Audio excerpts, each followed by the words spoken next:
Yeah, that's the thing about this movie.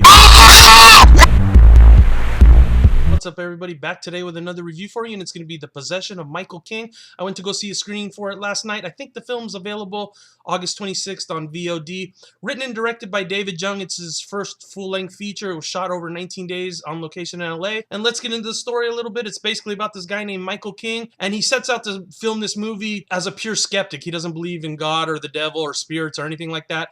There's a reason he's skeptical. I won't tell you everything, but he sets out to make this movie. So it's basically him filming himself most of the movie. He does have a partner that films some of it, and there's a ton of cameras set up in the house. So it's kind of like a found footage, but all the footage is clear. So, you know, it has that style, but it's not really a found footage film.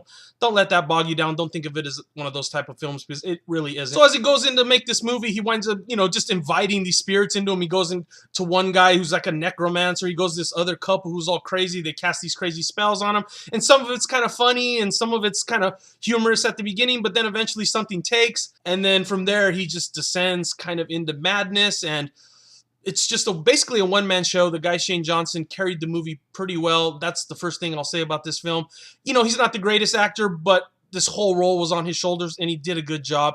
He had to play the good guy, the dad, and then he had to play, you know, possessed, madness, crawling around on the floor, all that crazy stuff. And overall, the film has a nice, quick pace. There's always something happening. There's not that much build-up of the character, sadly, but it keeps the pace just going, and I never really knew where the film was going to end up at. It was just kind of hard to predict, even though it had a lot of the classic supernatural things you'd see in a possession movie, things like that. At the end, I was still wondering what was going to happen till the very end.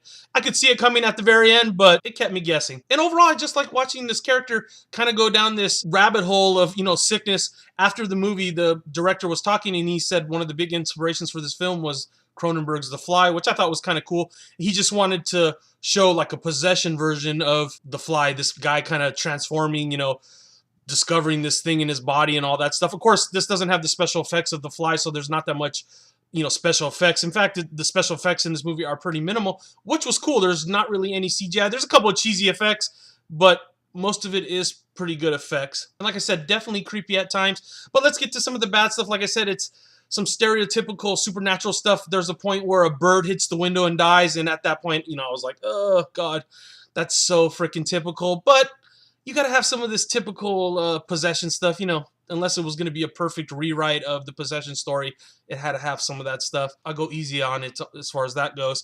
But yeah, I mean, there wasn't too much buildup of the characters, that sort of thing. The movie overall did feel kind of shallow, but it was a slick, fast-moving movie. And you kind of wonder why, you know, of course, he didn't go to a regular hospital. Of course, he assumed he was kind of going mad and all that stuff. If you're looking for a lot of kills, this movie definitely doesn't have it. I think there's only one or two kills in the whole movie, so, and a crap load of jump scares. That's why I started the video like that.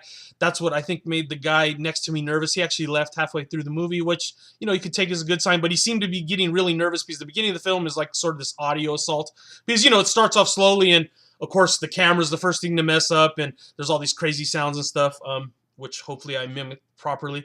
But yeah, overall, I'm going to stop rambling on about The Possession of Michael King. I think it's worth watching at least once, so I give it a 3 out of 5. Not the greatest movie ever, but if I saw it on Netflix and I watched it, and hopefully that's where it winds up, watch it. You're going to enjoy it, definitely. I think you are, especially if you're into possession, all that type of stuff.